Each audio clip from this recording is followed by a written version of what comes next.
خرم compound کے بڑے get پر گتے پر marker سے جعلی حروف میں کچھ تحریر تھا۔ کمپاؤنڈ میں ہر آنے جانے والی کی نظریں اس پر پڑ رہی تھیں۔ لوگ اسے پڑھتے ہوئے گزر رہے تھے۔ رفیق احمد نے بھی جاتے جاتے ایک نگاہ ڈالی۔ گتے پر لکھا ہوا تھا 100 روپے کا نوٹ کمپاؤنڈ میں کہیں گر گیا ہے، جس کسی کو بھی ملے بتا دیں۔ نیچے صرف مکان کا نمبر درج تھا۔ رفیق احمد کے پتے پر نظر پڑی تو رک گئے۔ یہ کیا؟ یہ تو سارا بی بی کا ایڈریس ہے۔ اس خاتون کو یہاں کوئی نہیں جانتا، وہ قابل احترام عورت ہے، اس نے ایسا کیوں کیا؟ رفیق احمد نے سوچا۔ اپنی ضرورت اور تنگ دستی کا اظہار کا ایک شائستہ طریقہ تھا۔ اللہ اس خاتون پر کرم فرمائے۔ سارا بی بی ان کی رہائش والی بلڈنگ کے گراؤنڈ فلور پر 2 چھوٹے کمروں والے مکان میں رہتی تھی۔ اس فلور پر فلیٹوں کی یونین اور سیکورٹی اسٹاف کے دفاتر تھے۔ خرم کمپاؤنڈ میں مختلف ناموں سے 4 منزلہ 5 بڑے پلازا تھے۔ یہاں فلیٹوں کی تعمیر بہت گنجلک تھی۔ رفیق احمد کی رہائش سازگار ایوینیو کی پہلے منزل پر تھی۔ گراؤنڈ فلور پر سیڑھیوں کے پاس بچی ہوئی چھوٹی جگہ پر بلڈر نے 2 کمرے تعمیر کر دیے تھے۔ ان کمروں کی چوڑائی اور لمبائی قدرے زیادہ تھی۔ اس میں ایک طرف کموڈ اور اس کے برابر نہانے کے لیے شاور لگا دیا گیا تھا۔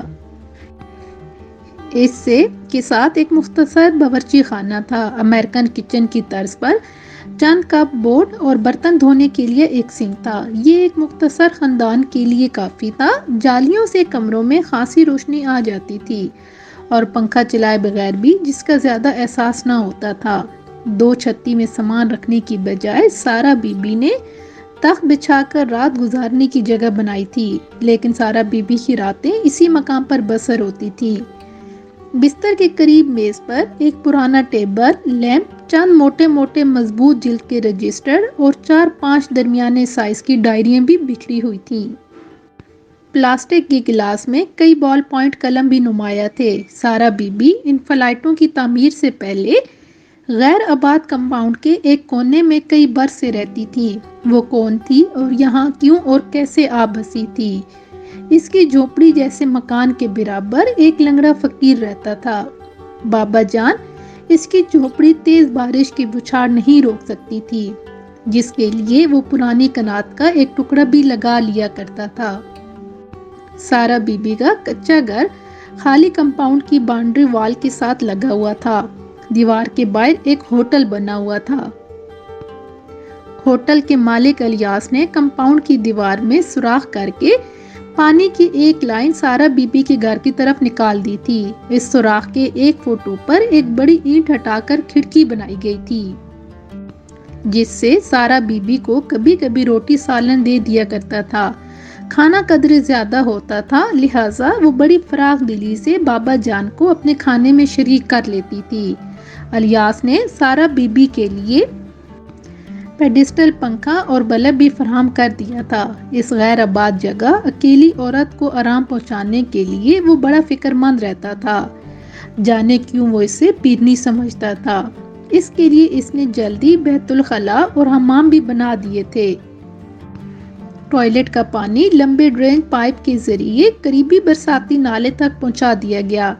وہ اپنے پالنے والے کے ساتھ الیاس کی بھی شکر گزار تھی۔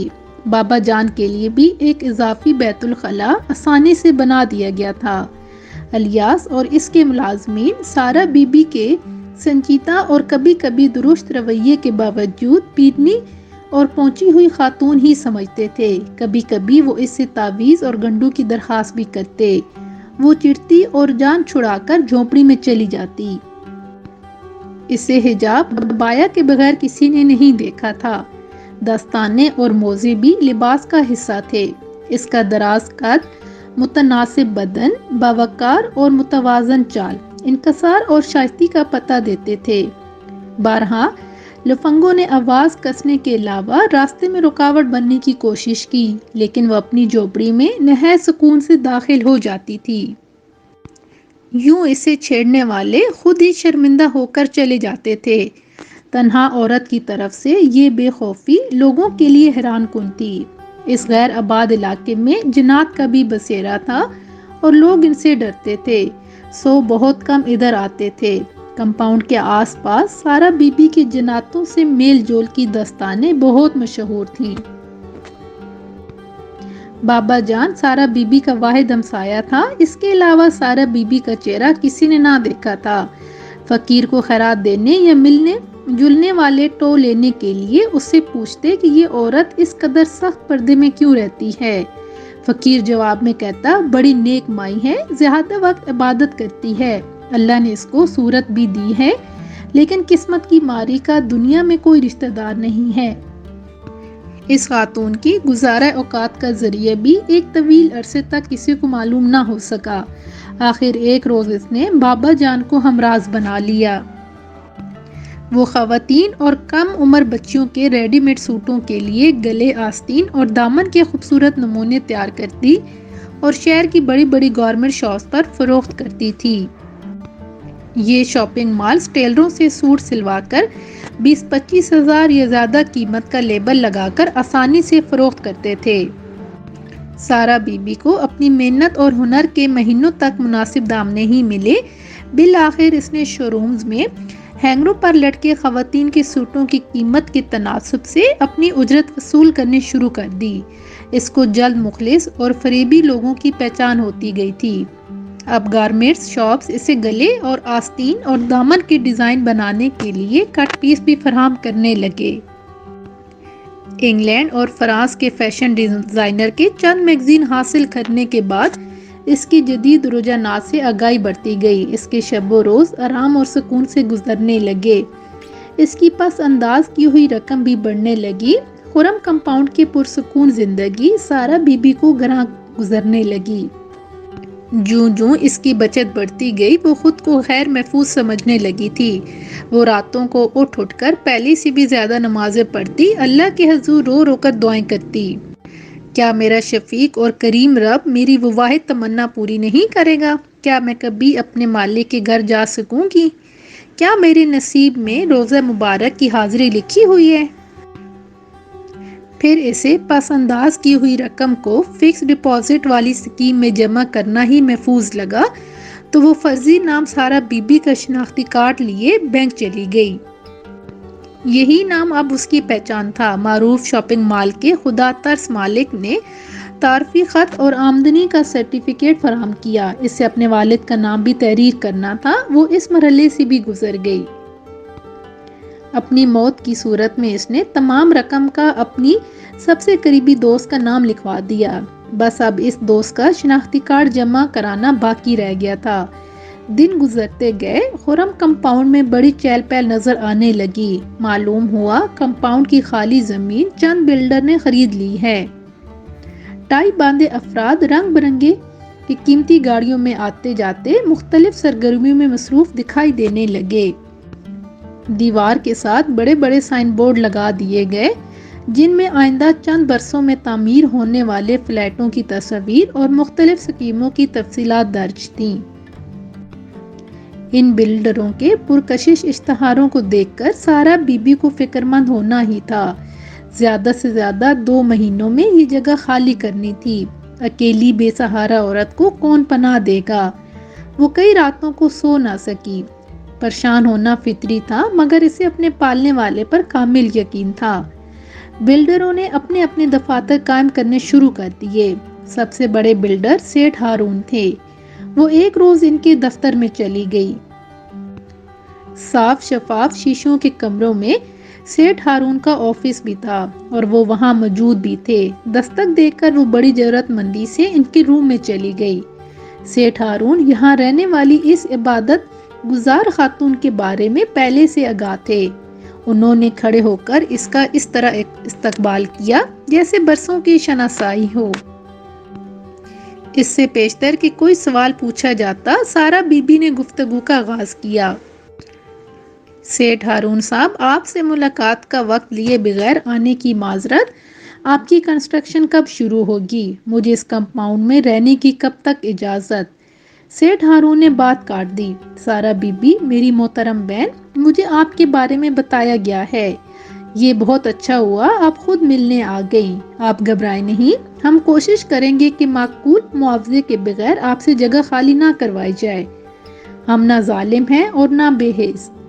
سارا بی بی چند لمحے خاموش بیٹھی رہی۔ حجاب ہونے کی وجہ سے سیٹھ ہارون سامنے بیٹھی خاتون کے کسی رد عمل کو سمجھ نہ سکے۔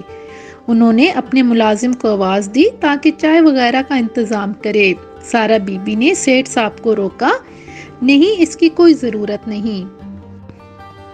سیٹھ ہارون نے سارا بی بی سے احترام سے پوچھا، محترم خاتون، آپ کی گفتگو سے ظاہر ہوتا ہے کہ آپ تعلیم یافتہ اور معزز خاندان سے تعلق رکھتی ہیں۔ کیا آپ اپنے بارے میں کچھ بتانا پسند کریں گی؟ آپ یہاں اکیلی کیوں رہتی ہیں؟ آپ اس موضوع کو جاننے دیں محترمہ۔ اگر آپ ہماری کمپنی میں ایک ورکر کی طرح، ایک کارکن کی طرح شامل ہونا چاہیں تو بڑی خوشی ہوگی۔ شکریہ سیٹھ ہارون صاحب، میں اس پر غور کروں گی۔ اب اجازت چاہوں گی۔ سارا بی بی بلڈر کے روم سے نکلی۔ اتنی حوصلہ افزا گفتگو کے بعد جانے کیوں اس پر ڈپریشن کی کیفیت طاری ہو گئی کہ کمرے کے باہر سیکورٹی گارڈ کی کرسی پر اسے کچھ دیر بیٹھ کر خود کو سنبھالنا پڑا۔ وہ خود کو اچانک بے بس لاچار محسوس کرنے لگی۔ حجاب کے پیچھے اس کی آنکھیں بھر آئیں۔ آخر کب تک اپنی شناخت چھپاتے ایک گمنام زندگی گزارنی ہوگی؟ وہ لڑکھڑاتے قدموں اپنی بنا گاہ کی طرف روانہ ہو گئی۔ اس کو احساس ہی نہ ہوا کہ کس طرح راستہ طے کیا، کیسے اپنے بستر تک پہنچی۔ اس کی سانس دھونکی کی طرح چل رہی تھی۔ نارمل ہونے میں چند سانبے لگے۔ اب وہ اپنے پالنے والے سے مخاطب تھی۔ وہ بہت دیر سسکیوں میں اللہ سے خاموش التجائیں کرتی رہی۔ دونوں ہاتھوں سے چہروں کو ڈانپے بستر پر لیٹے لیٹے وقت گزرتا گیا۔ پھر اس کے اندر کی مضبوط عورت نئے ارادے لیے جاگ پڑی۔ جائے نماز اس کی پناہ گاہ تھی۔ اس پر بیٹھ کر وہ سب کچھ بھول جاتی تھی۔ اپنے رب سے کیے گئے عہد کو یاد کر کے اپنے بکھرے ہوئے وجود کو سمیٹنے میں مصروف ہو جاتی۔ سائرہ کی واحد سہیلی سمیرہ تھی۔ سمیرہ یعنی بیگم رفیق احمد۔ اس کو بھی اس پر اسرار خاتون کے بارے میں کچھ علم نہ تھا کہ وہ اتنی کم گو انتہائی تنہائی پسند کیوں ہے۔ بار بار کی ملاقاتوں کے بعد وہ ایک دوسرے سے قریب ہوتے گئے۔ سائرہ اپنی کڑھائی کے نمونے سمیرہ کو دکھانے لگی، بازاروں میں جانے اور فروخت سے حاصل معاوضے کی تفصیلات بتاتے اور کبھی کبھی کوئی پرمزاح واقعہ سنانے لگی۔ اس کی آواز میں اعتماد تھا۔ سمیرہ کہتی، سارہ آپ یوں ہی ہنستی رہا کریں، مایوسیوں سے نکل آئیں گی۔ ایک دن اس نے سمیرہ سے اس کے شناختی کارڈ کی کاپی مانگ لی۔ سمیرہ نے حیران نظروں سے دیکھا، اس کا کیا کرو گی؟ تم سے ایک ہی چیز مانگی ہے، دے دو، پھر کبھی کوئی اور خواہش نہ کروں گی۔ مجھے لگتا ہے بہت جلد اپنے رب سے ملنے جاؤں گی۔ تمہارے شناختی کارڈ کی کاپی میری ایک ضرورت ہے، میرے نامکمل وجود کی تکمیل کے لیے۔ کچھ نہیں پوچھوں گی، لیکن سائرہ آج آپ اتنی مایوسی باتیں کیوں کر رہی ہیں؟ رب کے پاس کون کب جاتا ہے نہیں معلوم، کسی کو نہیں پتا۔ کیوں نہ ایک کپ چائے کا ہو جائے؟ میرے پاس ملنے تم ہی تو آتی ہو۔ چائے رہنے دیں، بس آج یہ بتا ہی دیں کہ آپ جنات سے دوستی کیسے ہوئی؟ ان کے ساتھ رہتے ڈر نہیں لگتا؟ بالکل نہیں، میں سے دوستی نہیں کہہ سکتی۔ شروع میں سہمی سہمی رہتی تھی، پھر دل کو مضبوط کیا۔ یہ ٹھکانہ چھوڑ کر جاتی کہاں؟ میرا خیال ہے جب بلند آواز سے تلاوت کرتی ہوں تو نظر نہ آنے والی مخلوق قریب ہی موجود ہوتی ہے۔ مجھ کو کسی نے تنگ نہیں کیا، نہ میں نے کسی جن کو دیکھا۔ سنو سمیرہ، آج دل چاہتا ہے کہ خوب باتیں کروں۔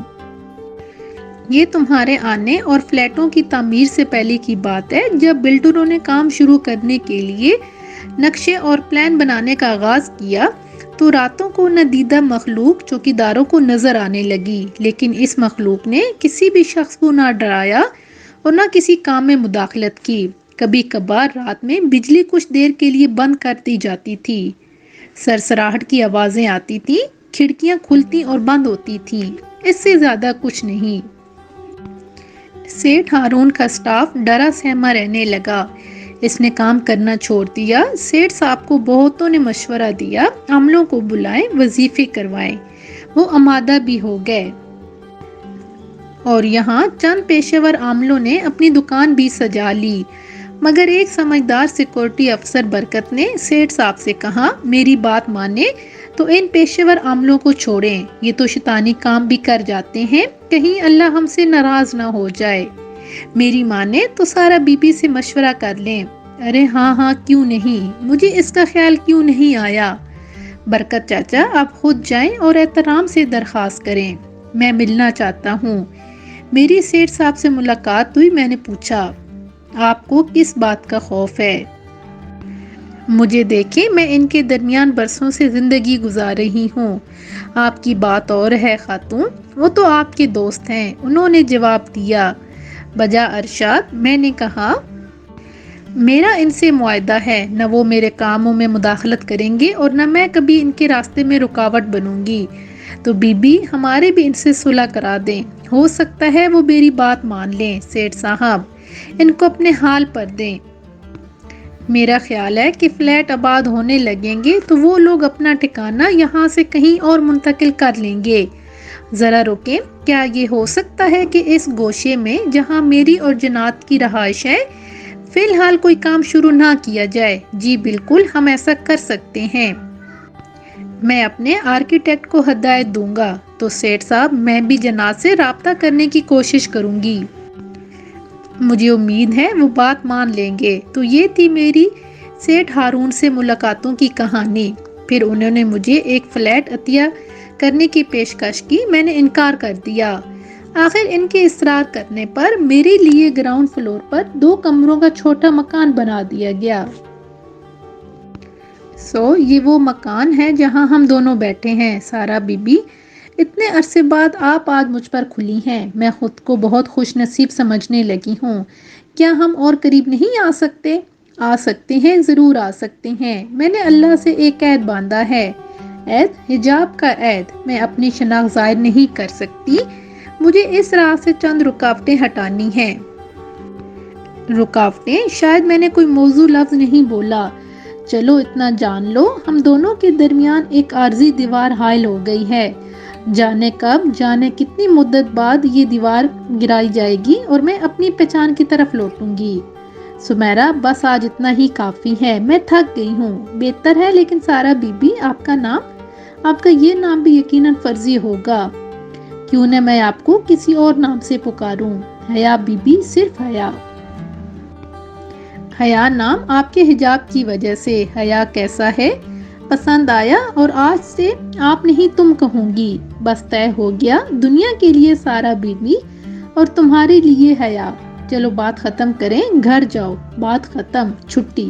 ہاں پھر آؤ تو شناختی کارڈ کی کاپی لانا یاد سے، اب تو میری پکی سہیلی بن گئی ہو۔ اس نے دونوں ہاتھوں سے اشارے کیے اور اب ملاقات کے خاتمے کا اعلان کر دیا۔ رفیق احمد مین گیٹ سے ہی واپس ہو گئے۔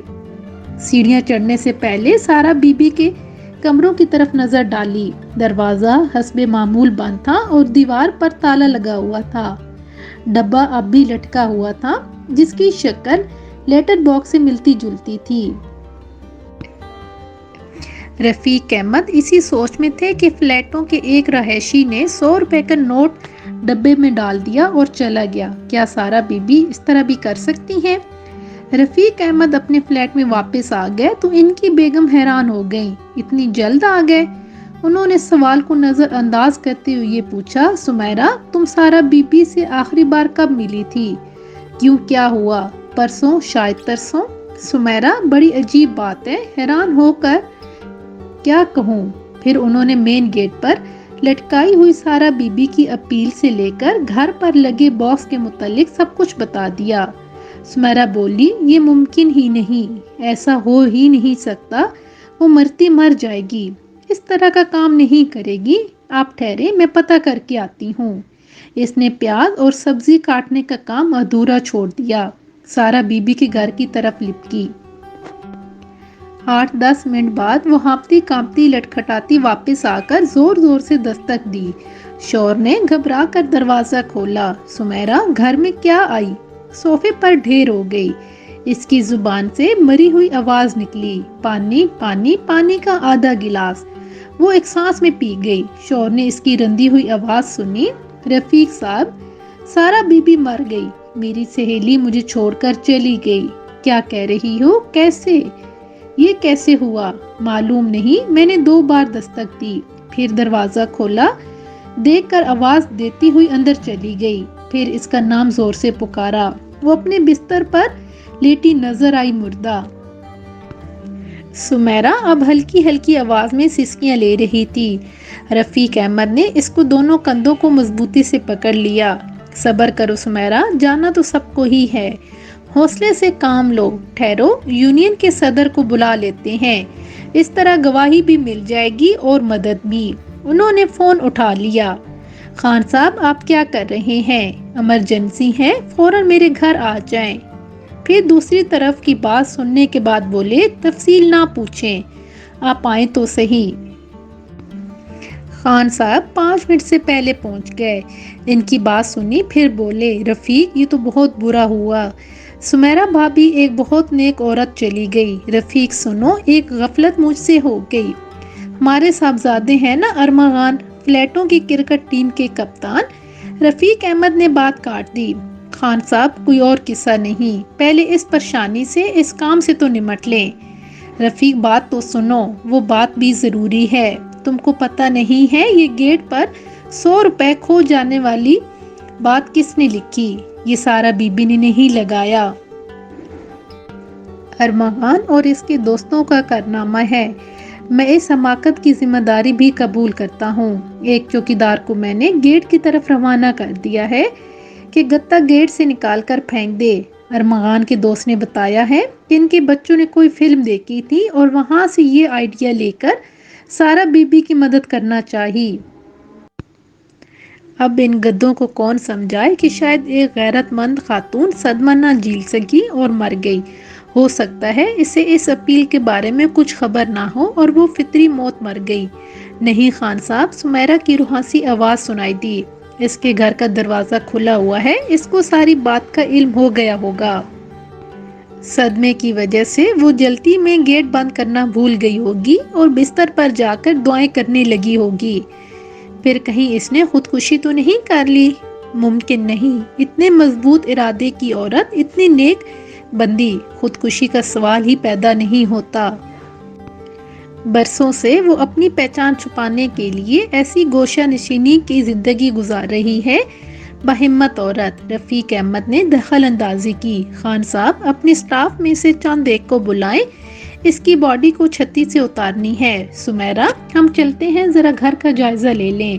1 منٹ ٹھہریں، سمیرا نے کہا، میں پہلے جا کر چادر سے ڈھانپ دوں، اس کا حجاب برقرار رہنا چاہیے۔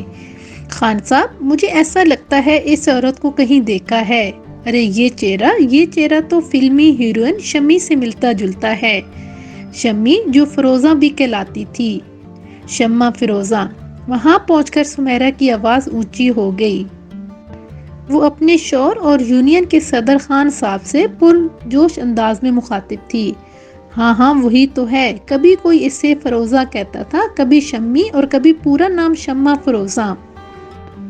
میں اب اچھی طرح سمجھ گئی ہوں، اس نے فلمی دنیا چھوڑ کر پاکیزہ زندگی گزاری ہوگی، اپنی پہچان چھپانے کے لیے فرضی نام کا سہارا لیا، سارا بی بی۔ میں نے جب بھی اس کے ماضی میں جانے کی کوشش کی، اس نے ندامت کا لہجہ اختیار کر کے بتانے سے گریز ہی کیا۔ جانے کیوں اس نے میرے شناختی کارڈ کی کاپی مانگ لی۔ یہ 2-2.5 مہینے پہلے کی بات ہے۔ میں نے کاپی دیکھ کر دل میں شک بھی کیا، ابھی تک مجھے نہیں معلوم اس نے اس کا کیا استعمال کیا۔ میں جا رہی ہوں، آپ دونوں 10 منٹ بعد آ جائیں۔ خان صاحب بولے، رفیق یہ تو 7-8 برس یا 10 برس پہلے فلم انڈسٹری چھوڑ کر کہیں گم ہو گئی تھی۔ ہاں اب یاد آ گیا، لیکن رفیق فلمی دنیا میں اس کا ایک مقام تھا، عزت تھی، شوبز میں کسی کو بھی داغ نہیں کہہ سکتے۔ کوئی دلہا دلایا نہیں، فروزہ بھی کئی بولڈ رول کیے تھے، بے باک اور چنچل تو تھی ہی، ایسا ہوتا نہیں، شوبز میں آ کر اداکار چپک ہی جاتے ہیں، ہیروئن تو نہیں، کریکٹر رول وہ نہیں تو ماں یا ساس کے کردار کے لیے بھی تیار رہتے ہیں، ہیرو بھی جان نہیں چھوڑتے۔ بہرحال چلو دیکھتے ہیں، سمیرا بھابھی نے اب تک اپنا کام کر لیا ہوگا، چلیں۔ سمیرا نے سارے کام نمٹا دیے تھے، اس کے ہاتھ میں ایک فائل تھی، انہیں آتے دیکھ کر اس نے کہا، سارا بی بی کی میز پر یہ فائل الگ سے رکھی ہوئی ملی ہے۔ یہ وصیت نامہ ہے۔ میں جا رہی ہوں، اینا گھر پر ہے، وہاں جا کر پڑھوں گی۔ مجھے بستر کے پاس پہلے سے خریدا ہوا کفن مل گیا ہے۔ بہت دور اندیش عورت تھی، کچھ رقم گڈڑیوں میں بھی بندی مل گئی ہے۔ جنازے کی گاڑی اور تدفین کے اخراجات بھی ٹھیک ٹھاک ہو جاتے ہیں۔ خیر ہے، ہم سب دیکھ لیں گے۔ چندے کے باکس میں بھی رقم ہوگی۔ کیا خیال ہے رفیق؟ سیٹھ ہارون کو بھی خبر کریں۔ بھابھی آپ جا کر وصیت تو پڑھیں۔ سمیرہ نے گھر آ کر وصیت پڑھنی شروع کی۔ بچے اسکول سے آ گئے تھے۔ وہ حیران تھے کہ امی کیوں رو رہی ہیں۔ وصیت سمیرہ کے ساتھ گزرے ہوئے وقت کو شمی نے بہترین اور یادگار لمحات قرار دیا تھا۔ اس نے اپنی آپ بیتی موٹے موٹے رجسٹروں میں درج کی تھی، کچھ باتیں ڈائریوں میں لکھی تھیں۔